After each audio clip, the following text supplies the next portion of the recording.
வருத்தப்பட்டாங்க. அதுக்காக அந்த வருத்தத்த நிவர்த்தி செய்ய உடனே வந்துட்டாரு. பல கன்டென்ட் ட்ரிவன் கதைகள் மூலமா நம்மள என்டர்டெயின் பண்ணிட்டு இருக்கக்கூடிய ஒரு அமேசிங்கான ஆக்டர் உதாத் அவர்களை பேச அழைக்கிறேன். இல்ல நான் எந்திரிச்சு வந்துட்டா உங்கள அவமரியாதை பண்ண மாரி இருக்குமோன்னு ஒரு டவுட்டு. ஆனா இருந்தாலும், தலைவா இவ்வளோ பேசுனீங்களே, படத்துல கொஞ்சமாவது ஒரு உலகத்திலேயே டப்பிங்க்கு கேட்ட தொறந்துட்டு வெளில வந்த மொத ஆள் நான் தான். உள்ள போயிட்டு டப்பிங் இருக்கு. எனக்கா? ஆமா. அப்படின்னா உள்ள டப்பிங் போனா, முடிஞ்சுச்சு போலாம் அப்படின்ட்டாங்க. அப்படி வந்த ஃபர்ஸ்ட் ஆள் நான். ஆக்சுவலா கடைசி பேசவே கூடாதுங்க. எங்க ப்ரொடியூசர் சொன்னாரு, "ஏதாவது வைரலா ஒரு விஷயம் பேசுங்க." சரி என்ன நம்ம வந்து நம்ம லைஃப்லயே என்ன நடக்குதோ அதத்தான் பேசுறோம். என்ன வைரலா என்ன பேசலான்னா, ஒரு ஐடியா ஒண்ணு பேசிட்டு வந்தா, வந்தாயா வந்து சரத்து, நீ படத்துல காமெடி பண்றன்னு எனக்கு காமெடி பண்ணிட்டு போயிட்டியே. சரி ஒரு ஐடியா நம்ம படத்துல தான் பேசல. இங்கேயும் வந்து இப்படி பார்த்துட்டு போய் உட்காந்துரலாம். என்னன்னு கேட்டா, ஏதோ ஒண்ணு பண்ணலாம்ன்னு பார்த்தா உடைச்சான். அடுத்து தலைவன் யாரு தலைவன். வர ஆள்லாம் வந்து என்ன பேசுறது? சொல்லுங்களேன் என்ன பேசுறது? திருப்பி எல்லாரும் பேசுறது நான் திருப்பி பேசணும். இருந்தாலும் நாங்க எல்லாரும் இந்த படம் மூலமாக ஒண்ணானோங்கிறத தாண்டி, நாங்க பர்சனலா அங்கங்க சந்திச்சிருக்கிறோம். உங்க பன்னீர்செல்வம் மாரி. அந்த மாரி இடங்கள்ல சந்திச்சிருக்கிறோம். ஆனா, அது வந்து நாங்க எல்லாம் சேர்ந்து ஒரு படம் பண்ணோம்ல. ஆக்சுவலி க கலையும் நானும் வந்து ஒரு வெப் சீரிஸ் பண்ணியிருக்கோம். அது உண்மையிலேயே ரொம்ப பிரமாதமா வந்திருக்கு. அதுக்கப்புறம் ஏன்னா நல்ல படங்கள் பண்ணிருக்கோம். அதே 2 பேரும் சேர்ந்து இப்போ ஒரு படம் பண்ணியிருக்கோம் இந்த படம். ஆம், எல்லாருக்குமே பியூட்டிஃபுல்லுங்க. எல்லாருக்குமே ரொம்ப முக்கியமான விஷயம். எனக்கு மட்டும் தான் கொஞ்சம் தயக்கம் இருந்தது படம் பண்ணி முடிச்சுட்டு. ஏன்னா படத்தில எனக்கு டயலாக்கே கிடையாது. ஆ, அது ரொம்ப கஷ்டமா இருந்தது அத பண்றதுக்கு. டைரக்டர் குடுத்த கான்ஃபிடென்ட் நான் கடைசியில வந்து நான் எனக்கு வேணும்னு சொல்லி நானே டயலாக் அவர்ட்ட சொன்னேன். அவர் உடனே எழுதி குடுத்தாரு. எடுத்துருவோம் பார்த்தாரு எடுக்கவே இல்ல. என்னங்க நீங்க ஏமாத்திட்டீங்க அப்படிங்கும்போது, ராமர் எடிட்டர் அவர் தான். இல்ல சார் செம்மையா இருக்கு. நீங்க பாருங்கன்னு. நான் எதுக்கு ராமருக்கு கிளாப் பண்ணேன்னா, இவரு பேசினது வெற்றிமாறன் சார் ஆடியோல பேசினபோது, நான் அவருக்கு பெரிய ஃபேன் ஆயிட்டேன். செம்மையா பேசினாரு. அப்போ நான் வந்து சிவன இவர கும்பிடுறாரு. அப்போ சிவனடியார் வந்து அவர் வாயிலேருந்து சொல்லிருச்சு, "நீ எக்ஸ்ட்ரானரியா இருக்கு. நீங்க இதில உங்களுக்கு டப்பிங் உங்களுக்கு டயலாக் இல்லாதது தான் புதுசா இருக்கு" அப்படின்னாரு. அந்த நம்பிக்கையோட நானும் இருக்கிறேன். ஆக்சுவலா இது வந்து பியூட்டிஃபுல் ஸ்டோரி. என்னன்னா, என்ன கணேஷ் சார் வந்து ஒரு 8 வருஷத்துக்கு முன்னாடி ஒரு கதை சொன்னாரு எனக்கு. ஆ ரொம்ப அற்புதமான கதை. அதுக்கு நாங்க புரொடக்ஷன்லாம் பார்த்து ஒண்ணு இருந்தது. அது ட்ரை பண்ணோம் நடக்கல.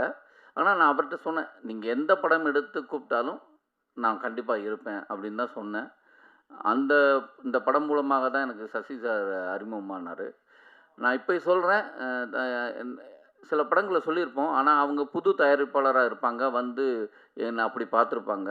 ஆனா, சினிமாவுக்குள்ளேயே கிட்டத்தட்ட 15, 16 வருடமா சினிமால இருந்து, ஒரு தயாரிப்பாளர் சேர்ந்து, என் சம்பளத்த பிரதர் இதுதான் அப்படின்னு சொன்னது அவர் தான். அதே மாரி நான் பணம் ஒரு நாள் கூட கேட்டதில்ல. பணத்த குடுத்துட்டாரு. கேட்காமலே போனோனே அந்த பணம் வந்தது. சரி பணம் வந்துருச்சுன்னா, நான் நெனச்சேன், அவரு என்னுடைய ஊரு. இங்க பழகுனதுக்கு அப்புறம் தான் தெரியும், அவரு என் ஊருன்னு. சரி நம்ம ஊர்க்காரன் நமக்கு கரெக்ட்டா குடுத்துட்டாருன்னு நெனைக்கிறேன். பார்த்தா, எல்லாருக்குமே ஃபோன் பண்ணி கூப்ட்டு குடுத்தாரு. அது பெரிய விஷயம். இவ்வளோ வருஷமா சினிமால இருந்து, "இல்லப்பா ஒரு படம் பண்ணியிருக்கேன். இன்னும் எனக்கு அது முடியல." அப்படிலாம் கருத்து சொல்லாம, அவங்க டப்பிங்க்கு முன்னாடியே நாங்கலாம் சரி டப் பண்ணிட்டு வாங்கிக்கிறோம். டப்பிங்க்கு முன்னாடியே எல்லார் பணமும் செட்டில் பண்ணது. அது உங்களுடைய உள்ளத்துக்காகவே கண்டிப்பா நீங்க ட்ரெஸ் மட்டும் வெள்ள இல்ல, நீங்க கம்பெனி வெள்ள இல்ல, நீங்களே வெள்ளையான மனிதர் தான். கண்டிப்பா அந்த படம் ஒரு டெஃபினட்டா ஹிட் அடிக்குங்கிற எனக்கு நம்பிக்கை இருக்கு. அவர்தான். மியூசிக் டைரக்டர் உங்கள நான் வந்து ஆக்சுவலி நான் படம் பார்க்கல. ஆனா, இந்த ட்ரெய்லர் பார்த்தபோதே தெரிஞ்சது. பியூட்டிஃபுல்லா இருந்தது. அதே நேரம் வந்து இந்த படத்தோட சாங் அ அ அஜீஸ் ரொம்ப பிரமாதமா பண்ணியிருக்காரு. அவருக்கும் என்னுடைய வாழ்த்துக்கள். டைரக்டருக்கு வாழ்த்துக்கள். எல்லாருக்குமே மாஸ்டர் ரொம்ப நன்றி மாஸ்டர். குரங்கு பொம்மைக்கு அப்புறம் இப்படி ஒரு படம் பிரமாதமா இருக்கு பாட்டு. சரி நம்மளும் கொஞ்சம் அழகா தெரியிறோமே அப்படின்னா, உதய்க்கு நன்றி. பியூட்டிஃபுல். அந்த ஒரு நாள்ல இவ்வளோ அழகா சாங் எடுக்க முடியுமான்னு எனக்கு தோணுச்சு. ரொம்ப ஆச்சரியமா இருந்தது. பியூட்டிஃபுல்லா பண்ணியிருக்காங்க. அ அ மேல இருக்க எல்லாருக்கும் நன்றி. ஆனா நானும் ஏதாவது ஒண்ணு பேசலாம் அப்படின்னு வந்தா, எல்லாரும் நடந்தது பூரா பேசிட்டா, நான் என்ன பேசுறது சொல்லுங்க? கஷ்டம். கடைசியில் நான் வந்து இது நன்றி உரை தான், அதனால் சொல்கிறேன். வேறு யாராவது வந்து நன்றி உரை சொல்லுவாங்க, நான் சொல்கிறேன் எங்கள் கம்பெனியில் இப்படி அற்புதமாக ஒத்துழைப்பு கொடுத்த நடிகர்களுக்கும் டெக்னீஷியனுக்கும். இல்லைண்ணா, நானுமே வந்து ஃபஸ்ட்டு படம் வந்து ஓமை கோஸ்ட்னு ஒரு படம் பண்ணாரு. அதில் யார் நடிக்க வச்சதா தெரியல, ஆமாம், சன்னி லியோன் நடிக்க வச்சிருந்தாரு. நான் அதெல்லாம் யோசிச்சு அதை வச்சு எதாவது பேசலாம், அவரோட கண்டென்ட்டுங்கிறேன்.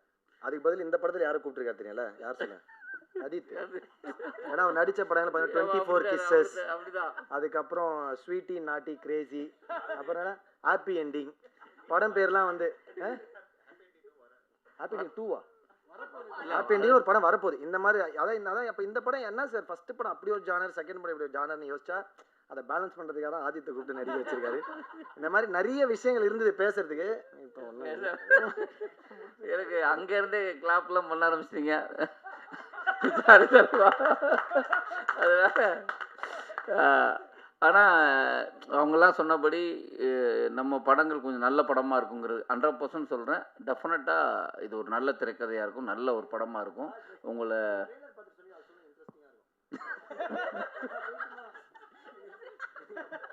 இல்லைங்க நான் சொல்லிடுறேன், சாரிங்க மன்னிச்சிருங்க, திரும்ப வரேன். என்னன்னா படம் முடிச்சிட்டெல்லாம் முடிஞ்சு எல்லாருக்குமே வந்து ஒரு எப்பயுமே ஒரு படம் முடிச்சிட்டா இருக்கும்ல, ஒரு படம் கதை கேட்கும்போது நமக்கு ஒரு ஃபீலிங் இருக்கும், படம் எடுக்கும்போது ஒரு ஃபீலிங் வரும், நல்லா வருமா வராதுன்னு. படம் முடிஞ்ச உடனே ஒரு ஃபீலிங் வரும். இது இயல்பாக எல்லாருக்கும் இருக்க ஒரு பயம் தான். கடைசியாக ப்ரெசன்ட் மீடியா மக்கள் பார்த்து இது நல்லா இருக்குன்னு சொல்லி கொண்டாடினா தான் வெற்றி. அப்படி இல்லைன்னா அது நம்ம சொல்லிக்கிறது கிடையாது. நம்ம எல்லாருக்குமே எல்லாமே பிடிச்சி தான் பண்ணுறது, பிடிக்காம பண்ணுறது இல்லை. இந்த படம் முடிச்சிட்டோம், நேற்று ப்ரொமோஷன்லாம் பண்ணிட்டு இருக்கோம். வந்து அவங்க சொன்ன மாதிரி ஒரு இப்போ ப்ரெஸ் மீட் ஸ்டேஜில் இந்த மாதிரி தான் எல்லா ப்ரொமோஷனுமே இருக்குது. ஒரே ஸ்டோப்பால், அது சோப்பா 2 தான் போடுறாங்க, ஒரு 15 பேர் உட்காந்து ஒரே டார்ச்சராக வந்து ஒன்று பண்ணுறாங்க. கால் மேலே யாராவது பார்த்து தயவு செஞ்சு இந்த படம் ப்ரொமோஷன் பார்த்து இவனடா திமிரா கால் மேலே கால் போடுவோம் தயவு செஞ்சு தப்பாக நினச்சிக்காது. உண்மையாக இடம் இல்லாமல் முடியாமல் உட்காந்து பக்கத்தில் உங்கள் கால் இடிச்சிட கூடாதுன்னு உட்காந்து தான். அப்படி இருக்கும்போது இவர் ட்ரெய்லர் நேற்று என்னங்க அப்படின்னு இவர் வந்து ஒரு ஜென்சி கிட் மாதிரியே பிஹேவ் பண்ணிருக்காரு எங்கள் டைரக்டர். அவரே ஜோக்கடிஸ்ட், அவரே சிரிக்கிறாரு. அதுக்கப்புறம் வந்து பயங்கரமாக ஒருத்தர் நடிக்க கதை ஒரு டைரக்டர், ஒரு டைரக்டர் வந்து ஒர்க் பண்ணதை சொல்லுவாங்க. அது எல்லாமே இயல்பாக ஒரு மேடை கிடைக்கும் போது எல்லாமே ஓப்பனாக அவங்களோட எக்ஸ்பீரியன்ஸை ஷேர் பண்ணுறது கண்டிப்பாக நம்ம எல்லாருமே புரிஞ்சுக்கிற ஒரு விஷயம் தான் அது வந்து கண்டிப்பாக. ஏன்னா எல்லாருக்கும் அந்த மேடை அவ்வளோ ஈஸியாக கிடச்சிறது இல்லை. பட் அவன் டப்பிங் எப்படி பண்ணாங்க, டப்பிங் என்ன ட்ரெஸ்ஸில் வந்தாங்க, என்ன செருப்பு போட்டுன்னு வந்தாங்க, இல்லை வந்து ராப்பிடோவில் வந்தாங்களான்லாம் சொல்லியிருந்தார்ல, அதுதான் கொஞ்சம் மக்கள் அதனால ஓகே சாரி சார். அடுத்த படம் கண்டிப்பாக எனக்கு கூட முடியும், ஏன்னா ராமரண்ணன் தான் கதை சொல்லியிருக்காரு. பரவாயில்ல. என்னன்னா இந்த படம் ட்ரெய்லர் நேற்று காட்டணுன்னாரு. நானும் இவரு உட்காந்து பேசியிருந்தோம். என்னண்ணா படம் அண்ணன் வேறு பழைய ஜோக்கா அடிக்கிறாரு, படம் எப்படி வந்திருக்குன்னு தெரியலையே. என்ன வேறு கூப்பிட்டாரு, 10 நாள் டேட்டுனாரு, ஒரு 6 நாள்லேயே முடிஞ்சிச்சு கிளம்புங்கன்ட்டாரு. நான் வேறு பல பிளான் வச்சுருந்தேன், என்னென்ன புரியலன்னு அந்த படம் எப்படிண்ணா அப்படின்னா, அதே டவுட் தான்டா எனக்கு அப்படின்னாரு. அதே டவுட் தான்டா எனக்கும், கொஞ்சம் லேட்டாகவே ரிலீஸ் ஆகுது அப்படின்னாரா. உடனே சரி ட்ரெய்லர் போடணும்னு எல்லாம் ப்ரிப்பேர் ஆகி ட்ரெய்லர்லாம் உட்காந்துருந்தோம். இவன் ஒரு 5 தடவை அதுக்கு ஏற்ற மாதிரி எப்போவுமே ஒரு சேட்டை பண்ணுறேன்னு டார்ச்சர் பண்ணுவான் இந்த த்ரிகன்னு. ஒரு 4 தடவை ப்ளே பண்ணி ரிவர்ஸ் ஃபஸ்ட்லேருந்து போட்டு ட்ரெய்லர் முடிஞ்சோடனே இவர் உடனே மைண்டு வாய்ஸ் நினச்சி, என்னடா ட்ரெய்லருக்கு நல்லா இருக்க மாதிரி இந்த படம் ஓடிடும் போலி அப்படின்றாரு. டேரக்டர் ஃப்ரெண்ட்ல இல்லை சார், ஓடுறதுக்கு தான் சார் நான் படம் எடுத்தேன். இல்லைங்க அப்படிதாங்க எங்களுக்கும் தெரியும், பட் ஒரு சின்ன பயம் தாங்க அப்படின்னும். ஸோ அந்த மாதிரி ரொம்ப ஓப்பனாக ஃப்ராங்காக பேசுகிறவர் எங்கள் அண்ணன். அண்ணா இல்லை ஃப்ராங்காக பேசலாம் நீ எல்லாம் இல்லை. என்னென்னா படம் முடிஞ்சு கிட்டத்தட்ட ஆமாம் 1 இயர் ஆயிடுச்சு படம் முடிஞ்சு. அப்போ 1 இயர் ஆனாலும் நிறைய படங்களை பார்த்துருப்போம். அப்போ நம்ம ஒரு லேட்டானா இந்த மாதிரி ஏதாவது விஷயம் வந்திருக்குமோ அப்படிங்கிற ஒரு சின்ன எனக்கு சாங் இருக்கிறதே தெரியாது. திடீர்னு நேற்று தான் சாங் பார்த்தேன். ஓ இந்த படத்தில் பாட்டுலாம் இருக்கா, நம்ம ஆடி இருக்கோமா அப்படின்னு. அதில் வந்து என்னப்பா கரெக்டாக இருக்குமா அந்த டைம், ஓகேயா நமக்கு அந்த கதை எதுவும் வந்துச்சு, சீக்வன்ஸ் எதுவும் வந்தா. ஏன்னா நான் அதுக்கப்புறம் ஒரு 6-7 படம் நடிச்சிருப்போம், அந்த கதையெல்லாம் ஞாபகம் இல்லை. அதில் பார்த்தோன்னே எனக்கு உண்மையிலே அந்த ட்ரெய்லர் பார்த்தேன். நீங்கள் பார்த்து நான் ஒன்றும் பொய் பேசலை, நீங்கள் ட்ரெய்லர் பார்த்தீங்க. அப்போ பார்த்ததில் சொன்னேன், அதை வேறையா சொல்லி அவர் இருந்ததே எனக்கு தெரியலையே.